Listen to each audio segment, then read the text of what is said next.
Hello बच्चों, आपका स्वागत है आपके अपने YouTube चैनल पर। हमने लास्ट वीडियो में डिस्कस किया था कि इक्वेशन ऑफ मोशन या गति के समीकरण की जो प्रूविंग है वो हमने ग्राफिकल मेथड से आपको डिस्कस करी। मुझे आशा है कि आपको वो प्रूविंग हमने बताई थी वो समझ में आई होगी। आज हम लोग वही इक्वेशन ऑफ मोशन या गति के समीकरण की प्रूविंग करेंगे इंटीग्रेशन से। जो लास्ट हमने ग्राफिकल मेथड से प्रूविंग करी थी वो हमने करी थी ग्राफिकल से, और वो 9th और 11th दोनों क्लास के बच्चों के लिए इम्पोर्टेंट थी, दोनों के ही एग्जाम में आती है। और जो आज हम लोग प्रूविंग करने जा रहे हैं वो इंटीग्रेशन मेथड से करने जा रहे हैं। और इंटीग्रेशन मेथड से जो प्रूविंग है वो केवल 11th वाले बच्चों के लिए इम्पोर्टेंट है, केवल 11th वाले बच्चों के लिए। 9th में इंटीग्रेशन से नहीं है, तो 9th में केवल ग्राफिकल मेथड से एग्जाम में आता है। तो हम लोग उसको स्टार्ट करते हैं। तो इंटीग्रेशन या कलन विधि से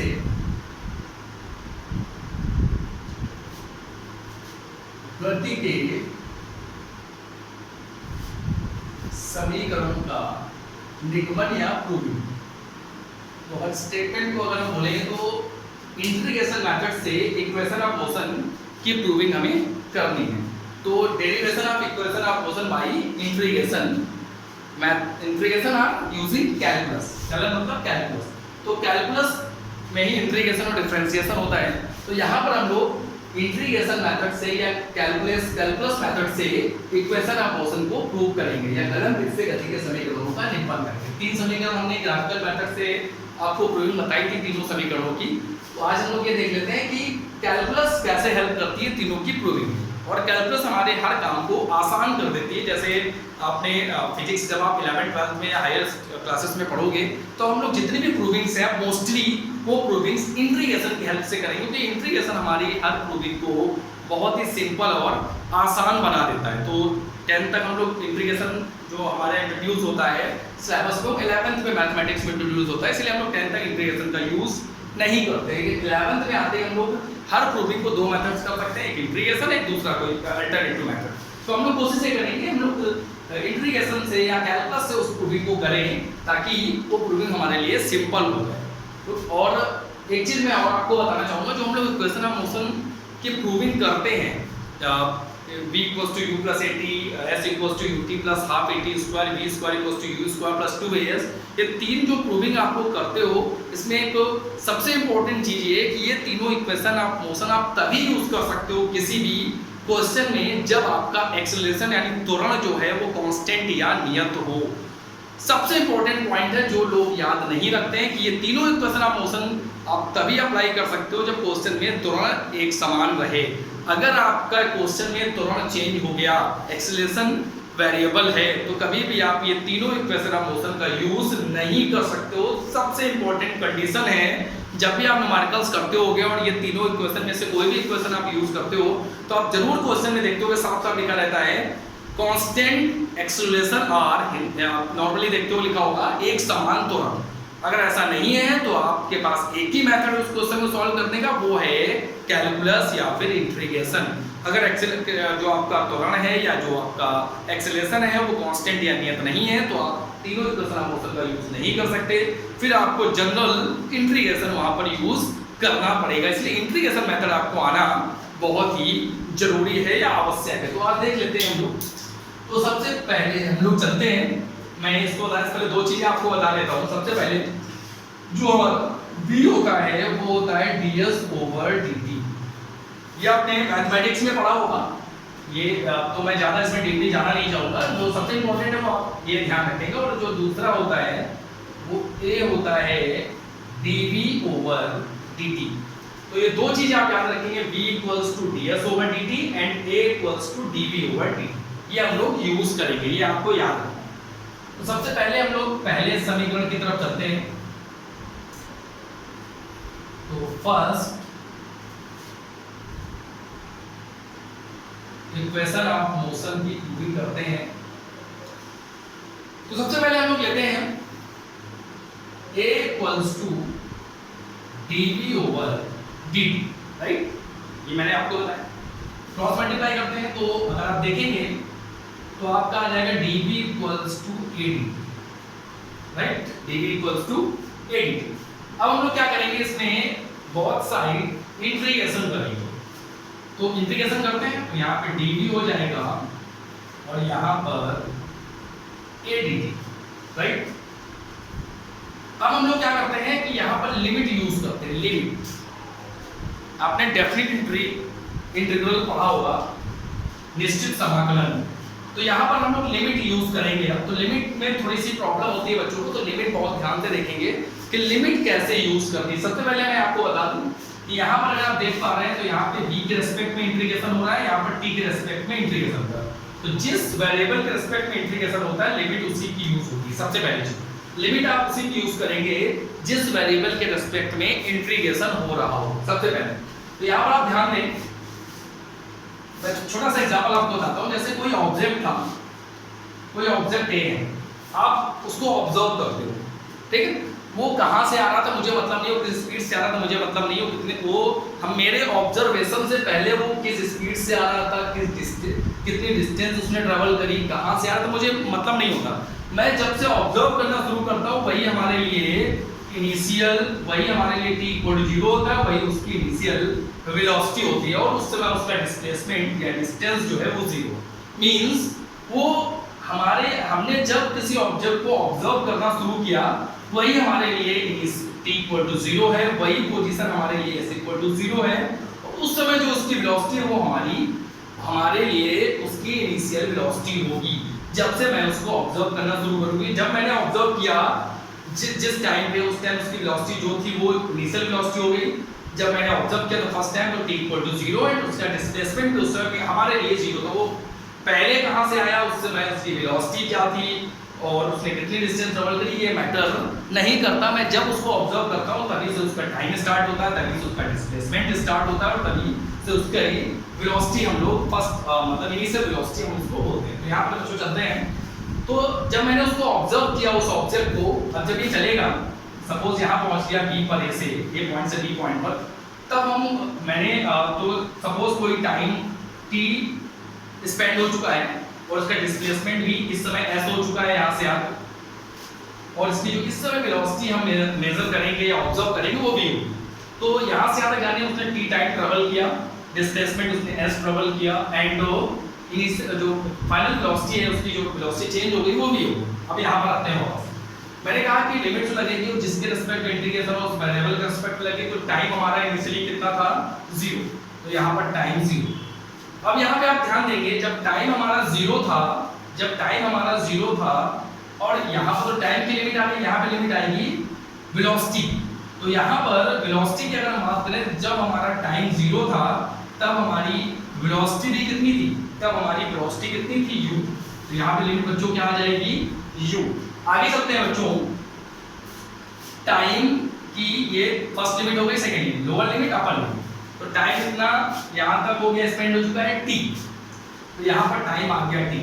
तो जब टाइम आपका t स्पेंड हो चुका है, तब जब टाइम t स्पेंड हो चुका तब आपकी वेलोसिटी कितनी हो गई, आपका टाइम t स्पेंड हो चुका तो आपकी वेलोसिटी कितनी हो गई v। तो ये आपकी लिमिट आ गई। तो ये बच्चों ये लिमिट यहाँ पर कैसे अप्रोच करेंगे आप, ये आपको थोड़ा सा ध्यान देना है।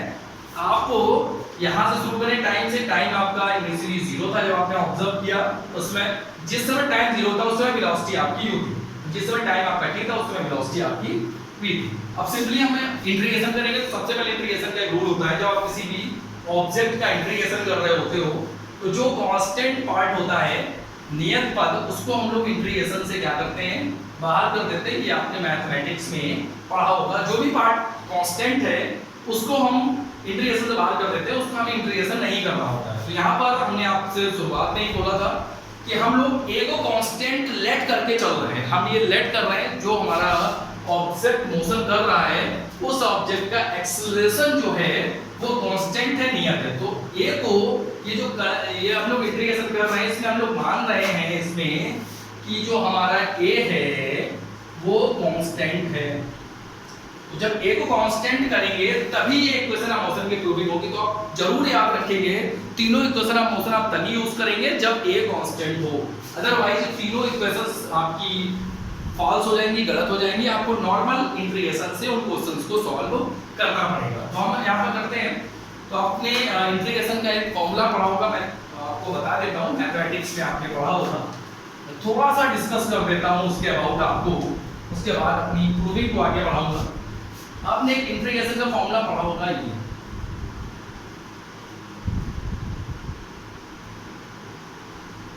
एक कांस्टेंट आता है c, मैं उसकी बात नहीं कर रहा हूं। तो इंटीग्रेशन ऑफ x की पावर n dx आपने ऐसे पढ़ा होगा, कांस्टेंट को मैथमेटिक्स में आप पढ़ते हैं, आप पढ़ेंगे उसको। इंटीग्रेशन ऑफ x की power n dx is equals to x की पावर n+1 अपॉन n+1। ये आपने इंटीग्रेशन का एक जनरल फार्मूला पढ़ा होगा, और यही फिजिक्स में सबसे ज्यादा यूज, जब भी आप फिजिक्स में कोई प्रूविंग कर रहे होंगे तो सबसे ज्यादा जो फार्मूला यूज होता है वो बच्चों यही फार्मूला यूज होता है, इसलिए आप दिमाग में इसी को एकदम बैठा लो। अब यहाँ पर आते हैं वापस, तो फॉर्मूले में आपने क्या देखा कि जिसका x के रिस्पेक्ट में इंटीग्रेशन हो रहा है और जिसका इंटीग्रेशन हो रहा है उसकी पावर जितनी है उस पावर को मैं 1 इंक्रीज कर दे रहा हूँ और डिनोमिनेटर में वही लिख दे रहा हूँ, जो पावर में वही डिनोमिनेटर में 1 इंक्रीज करके। सपोज मैं एग्जांपल बताऊं, सपोज ये ऐसे लिखा हुआ है तो मैं बस कुछ नहीं करूंगा, पावर को 1 बढ़ा दूंगा तो 2 से हो जाएगी 3, 2 से 3, जो पावर में है वही कहाँ आ जाएगा, नीचे। हम यहाँ पे चलते हैं, यहाँ पर तो 1 है, और जब इंटीग्रेशन 1 का होता है तो सीधे आपको याद रखना है कि जब 1 का इंटीग्रेशन होता है तो जो वेरिएबल होता है वही आपका सीधे सीधे आ जाता है। तो इंटीग्रेशन आप 1 करेंगे तो वेरिएबल जिसके रिस्पेक्ट में इंटीग्रेशन होता है वही सीधे सीधे आ जाता है। तो यहाँ पर जब 1 का इंटीग्रेशन करेंगे तो सीधे क्या आ जाएगा, v। तो लिमिट में क्या है, u से v। यहाँ पर मैंने कहा एक कांस्टेंट है, तो कांस्टेंट को मैं बाहर कर देता हूँ। जब कांस्टेंट को बाहर कर दूंगा तो यहाँ पर भी 1 बचेगा, तो जब यहाँ पे 1 बचेगा, जब a को बाहर करूंगा तो यहाँ 1 बचेगा, और जब यहाँ मैं बाहर कर देता हूँ इसको बाहर कर दूंगा तो यहाँ पर 1 बचेगा, जब यहाँ पे 1 का इंटीग्रेशन जैसे यहाँ किया जो वेरिएबल है वही आ जाएगा, तो यहाँ पर आ जाएगा बच्चों t। अब लिमिट लगाने का रूल क्या होता है वो भी मैं आपको बता देता हूँ कि आप लिमिट कैसे यूज करेंगे, ये आप फॉर्मूले याद रखेंगे। लिमिट यूज करने का सिंपल सा तरीका होता है, मैं जनरल कैलकुलेशन से अगर आपको बताऊं तो सपोज ये x है, ये 2 है, ये 3, ये आपकी लोअर लिमिट है अपर लिमिट, आपको इसमें यूज करना। तो लिमिट यूज करने का सीधा सा फंडा होता है, पहले आप वेरिएबल के प्लेस पे अपर लिमिट रखेंगे, फिर माइनस लगाएंगे, फिर वेरिएबल के प्लेस पे लोअर लिमिट रखेंगे, सीधा सा बस यही आपको करना है। तो यहाँ पे आते हैं, तो यहाँ पर बच्चों आप देखें पहले अपर लिमिट यूज करेंगे तो v के प्लेस पे v आ जाएगा, फिर माइनस लगाएंगे, फिर लोअर लिमिट, तो ये u आ जाएगा। यहाँ पे बच्चों आप पहले अपर लिमिट यूज करेंगे और t के प्लेस पे t आ जाएगा, फिर लोअर लिमिट यूज करेंगे t के प्लेस पे 0 आ जाएगा, ये आ जाएगा v minus u equals to 80। अगर आप चाहें तो u को उधर सेट करते हैं तो ये हो जाएगा u प्लस 80। तो ये फर्स्ट इक्वेशन आप मोशन की आपकी बच्चों प्रूविंग हो गई बाय कैलकुलस मैथ, कैलकुलस और इंटीग्रेशन। ये आपको बस लिमिट थोड़ी सी प्रॉब्लम क्रिएट करती है, लिमिट मैंने आपको बता दी, मैं फिर से एक बार रिपीट कर देता हूं। जब t 0 था तो वेलोसिटी u थी, इनिशियल वेलोसिटी का मतलब टाइम आपने ऑब्जर्व करना शुरू किया, इनिशियल का मतलब वही जो शुरुआत में हो, प्रारंभिक हो। तो जब प्रारंभिक और टाइम 0, तो 0 पे u, और जब टाइम t स्पेंड हो गया तो वेलोसिटी भी, उसके बाद आप नॉर्मल कैलकुलेशन इसके कर सकते हैं। बच्चों अब सेकंड की तरफ चलते हैं। सेकंड इक्वेशन ऑफ मोशन की हम लोग प्रूविंग करेंगे, सेम है। अगर आपको ये समझ आ गया होगा तो लिमिट भी आप आसानी से लगा दोगे, सिंपल कैलकुलेशन से आप प्रूविंग कर सकते हो। सेकंड इक्वेशन ऑफ मोशन की प्रूविंग हम लोग करने जा रहे हैं। तो बच्चों यहाँ पे हमने दो फॉर्मूले लिखे थे, आपने ध्यान दिया होगा, एक v इक्वल्स टू ds/dt और a इक्वल्स टू dv/dt। तो मैं अभी मैंने वाला यूज किया था बच्चों, मैं ये वाला यूज करने जा रहा हूँ। तो v इक्वल्स टू ds/dt, ये फॉर्मूला मैंने यहाँ से लिया और ये फॉर्मूला बच्चों मैंने यहाँ पर यूज कर दिया। तो v इक्वल्स टू मैंने लिख दिया ds/dt। आप चाहो तो क्रॉस मल्टीप्लाई करा दो, तो v dt is equals to बच्चों क्या हो जाएगा, ds। आपने फर्स्ट इक्वेशन ऑफ मोशन अभी पढ़ी है, तो बच्चों फर्स्ट इक्वेशन ऑफ मोशन में हम लोग क्या करते हैं कि यहाँ पर फर्स्ट इक्वेशन ऑफ मोशन में यहाँ लिख देता हूँ, मैंने ये प्रूविंग करी थी v equals to u plus 80। तो यहाँ पर हम लोग कुछ नहीं करेंगे, बस ये v की वैल्यू जो है यहाँ पर v को रिप्लेस करेंगे u प्लस 80 से। तो u plus 80 dt is equals to ds, right. अब इसका मल्टीप्लाई करा देते हैं, तो u dt plus 80 dt is equals to ds। अब सिंपल आपको बोथ साइड इंटीग्रेशन करना है, मैं इंटीग्रेशन कर देता हूँ बोथ साइड। अब यहाँ पे जब इंटीग्रेशन करेंगे बच्चों तो यहाँ पर क्या होगा, ये इनिशियल वेलोसिटी जो है, ये इनिशियल वेलोसिटी u है, तो ये तो फिक्स होगी, जो भी होगी। आप जब किसी ऑब्जेक्ट को ऑब्जर्व करोगे, जब आप किसी ऑब्जेक्ट को ऑब्जर्व करोगे तो जो भी उसकी इनिशियल वेलोसिटी होगी वो इनिशियल वेलोसिटी उसकी फिक्स होगी जो भी होगी, तो ये आपका बाहर हो जाएगा। और यहाँ से आपका क्या होगा, एक्सप्रेशन तो पहले ही बता चुके हैं, आपका कांस्टेंट है वो तो बाहर जाएगा ही।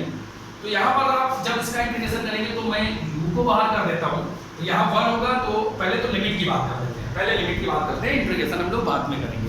तो पहले हमने इंटीग्रेशन कर दिया, उसकी कैलकुलेशन करने से पहले हम लोग लिमिट देख लेते हैं लिमिट क्या होगी। तो बच्चों यहाँ पर अगर आप देखें तो यहाँ पर t के रिस्पेक्ट में इंटीग्रेशन है, यहाँ t के रिस्पेक्ट में, यहाँ s के रिस्पेक्ट में। तो मैं छोटा सा फिगर एक बार फिर से आपके सामने बना देता हूँ ताकि आपको लिमिट के रिस्पेक्ट में कोई भी डाउट ना रहे। तो मैं उसको जरूर क्लियर करना चाहूँगा कि लिमिट की प्रॉब्लम बच्चों आपको होती है कि लिमिट कैसे यूज की जाए। तो मैं लिमिट की जो प्रॉब्लम है उसको मैं जरूर कोशिश करूँगा कि वो प्रॉब्लम आपकी दूर हो सके। तो हमारा ऑब्जेक्ट जो था वो मैंने जब ऑब्जर्व किया तो t = 0 था, उसमें s भी 0 था, क्योंकि इसी समय से मैं ऑब्जर्व करना शुरू कर रहा हूँ। इनिशियल वेलोसिटी u, जब वेलोसिटी v हो गई तो टाइम t हो गया और डिस्प्लेसमेंट भी s का s हो गया। अब यहाँ पे वापस आते हैं, t कितना था इनिशियली 0, जब t 0 था हमारा, यहाँ पे भी t 0, यहाँ पे s के रिस्पेक्ट में इंटीग्रेशन और s भी कितना है 0। जब t t हो गया बच्चों हमारा, t t, तो s हमारा इस समय हमारे ऑब्जेक्ट का डिस्प्लेसमेंट कितना है, s है। तो यहाँ पे बच्चों क्या आ जाएगा, s आ जाएगा। सही है, समझ आ रहा है आप लोगों को, मजा आ रहा पढ़ने में? चलो ठीक है, आगे चलते हैं। तो बच्चों यहाँ पर हम लोग क्या करेंगे, u जो आपकी इनिशियल वेलोसिटी होगी ये भी फिक्स होगी उस ऑब्जेक्ट की। जब आप ऑब्जर्व करोगे किसी भी ऑब्जेक्ट को तो उसमें उसकी जो भी वेलोसिटी 10, 12, 14 जो भी है वो फिक्स है। तो हम लोग इंटीग्रेशन करेंगे तो बच्चों क्या करेंगे, u तो बाहर आ जाएगा, यहाँ 1 का t, अभी हमने बताया 1 का इंटीग्रेशन वही वेरिएबल है। 1 का इंटीग्रेशन जब भी हम लोग करते हैं, जब भी तो 1 का इंटीग्रेशन करते हैं तो जिस वेरिएबल के रिस्पेक्ट में इंटीग्रेशन हो रहा होता है वही वेरिएबल सीधे आ जाएगा। तो यहाँ पे u को बाहर करेंगे और वेरिएबल t के रिस्पेक्ट में और t की लिमिट आ जाएगी 0 से t। ये आपका कांस्टेंट है तो ये आपका बाहर जाएगा, ये कांस्टेंट तो ये बाहर बचा t। फॉर्मूला हमने आपको बताया था, यहाँ पे t का इंटीग्रेशन करेंगे तो हमने कहा था पावर में 1 है तो पावर 1 ऐड हो जाएगा, तो पावर t की पावर कितना हो जाएगा 2, जितना पावर में वही अपॉन। यही मैंने आपको बताया था इंटीग्रेशन के फॉर्मूले में कि जब भी किसी का इंटीग्रेशन कर देंगे तो पावर में 1 ऐड कर देंगे, डिनोमिनेटर में वही लिखेंगे। लिमिट क्या है 0 से t। बच्चों यहाँ पर 1 का s हो जाएगा और लिमिट क्या हो जाएगी 0 से s। इसमें आगे चलते हैं।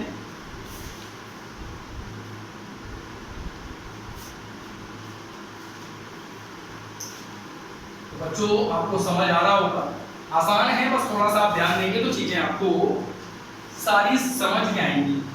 अब यहाँ पे आप लिमिट यूज करो तो यहाँ पर ये u है, पहले अपन लिमिट यूज करेंगे तो t के प्लेस पे t आ जाएगा, माइनस लोअर लिमिट यूज करेंगे तो ये आपका 0। आगे चलते हैं, यहाँ पर प्लस होगा। यहाँ पर 2 जो लिमिट यूज होती है वो वेरिएबल के प्लेस पे हम लोग पुट अप करते हैं, तो कांस्टेंट से कोई मतलब नहीं, आप इसको चाहे तो बाहर कर दें, ये भाई 2 हो जाएगा। यहाँ पे लिमिट यूज करेंगे तो t², 2 मैंने बाहर कर दिया तो पहले t², फिर माइनस लोअर लिमिट यूज करेंगे तो 0। ये u का t में मल्टीप्लाई ut प्लस इक्वल में चलेंगे तो upper limit s, lower limit s के प्लेस पे 0। तो ये ut प्लस a/2t² = s। तो आपकी प्रूविंग हो चुकी है ut प्लस उसको हाफ at² = s। यही आपकी सेकंड इक्वेशन आप मोशन है s = ut plus half at²। अब हम लोग चलते हैं थर्ड इक्वेशन ऑफ मोशन की प्रूविंग की तरफ। थर्ड इक्वेशन ऑफ मोशन हमारी क्या है, तो चलते हैं बच्चों उसकी तरफ।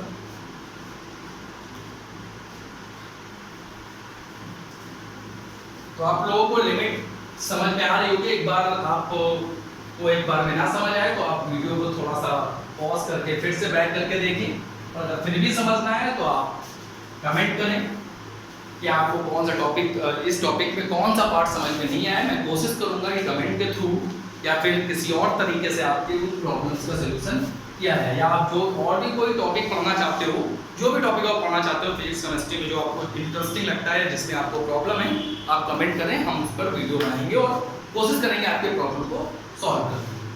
तो चलते हैं बच्चों थर्ड इक्वेशन ऑफ मोशन की प्रूविंग की तरफ। Third equation of motion.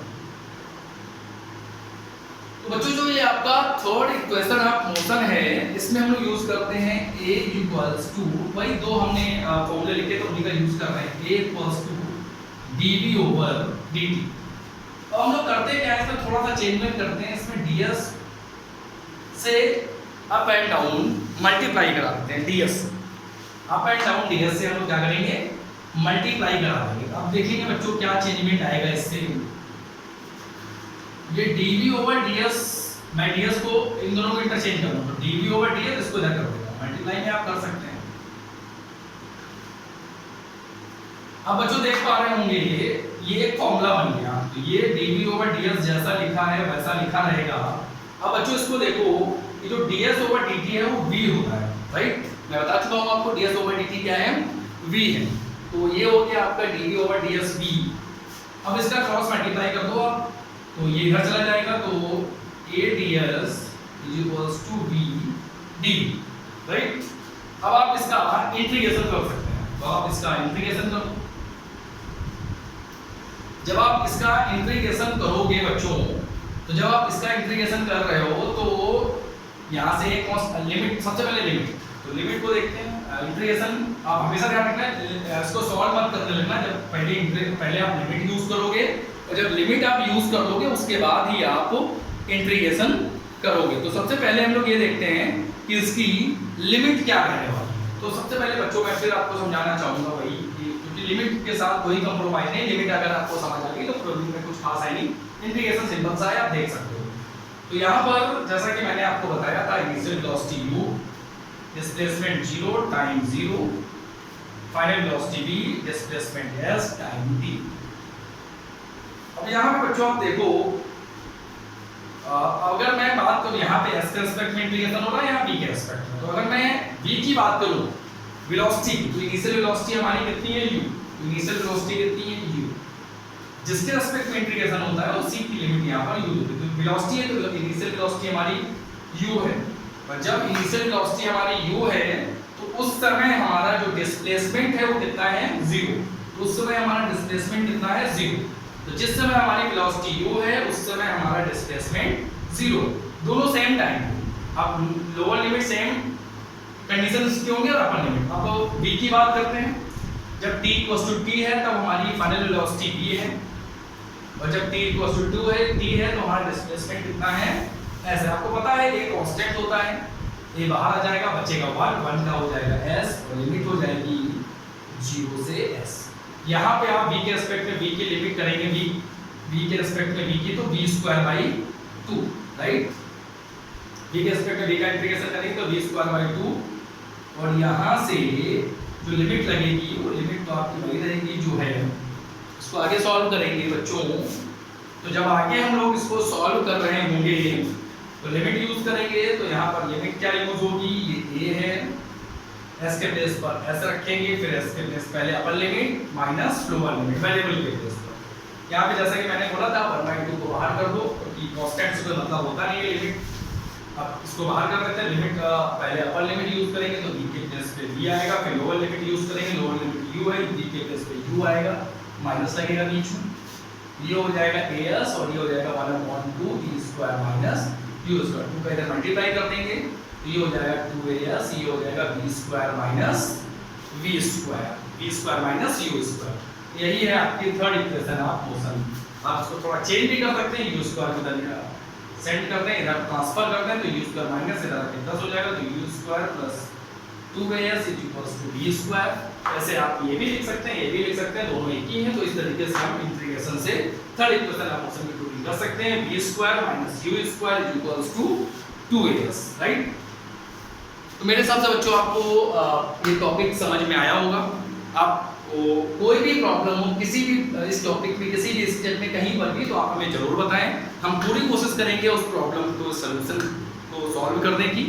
और अगर आपको ये वीडियो अच्छा लगा हो, आपको लगता हो कि ये आपके लिए फ़ायदेमंद है, आपको चीज़ें समझ में आई हों तो आप इसको लाइक करें, सब्सक्राइब करें, शेयर करें अपने दोस्तों के साथ, जो आपके साथ क्लासमेट्स हैं, जो आपके साथ आपके जो 9th 10th 11th 12th या जो भी एकेडमिक क्लासेस में पढ़ते हैं, जिनके लिए आपको लगता है कि ये इंपॉर्टेंट टॉपिक है, उनके साथ इसको शेयर करें ताकि वो लोग भी इस लॉकडाउन के समय में आप देख रहे हैं कि ऑनलाइन ही पढ़ाई का जरिया रह गया, ऑफलाइन क्लासेस नहीं हो पा रही, ना स्कूल में ना कोचिंग्स में।